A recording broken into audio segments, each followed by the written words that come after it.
কড়াইতে তেল দিয়ে দিচ্ছি। এইবার পেঁয়াজ কুচি দিয়ে দিলাম, পুরো সামান্য তেল দিয়েছি। এবার ভালো করে নাড়িয়ে নিতে হবে। দেখো পেঁয়াজটা লাল লাল করে ভাজা হয়ে গেছে। এইবার বাটা মশলা দিয়ে দেবো, এই যে আদা রসুন পেঁয়াজ বাটা। দেখো মশলাটা দিয়ে এবার ভালো করে নাড়িয়ে নিতে হবে।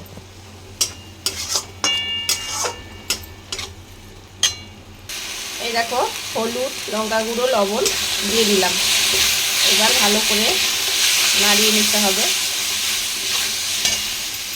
এরপরে টমেটো বাটাটাও দিয়ে দেবো, একসাথে কষিয়ে নেব। দেখো মশলাটা কষা হয়ে গেছে। এইবার গিলামেটেটা দিয়ে দিলাম। এইবার ভালো করে নাড়িয়ে নিতে হবে।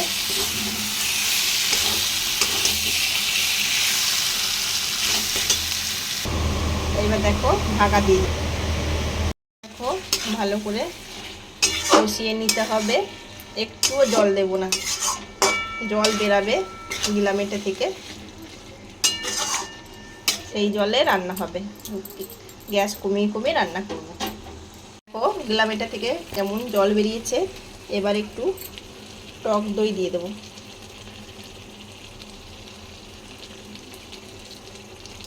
বেশি দেব না, অল্প একটু টক দই দিয়ে দিলাম, যাতে তাড়াতাড়ি সেদ্ধটা হয়।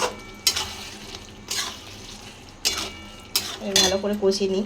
দেখো মাংস থেকে কত তেল বেরিয়েছে, হয়ে এসছে। এবার গরম মশলা দিয়ে দিচ্ছি।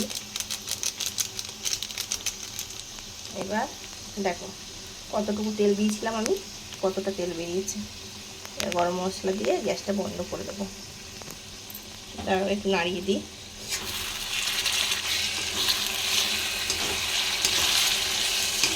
রুটি দিয়ে খাবে সবাই।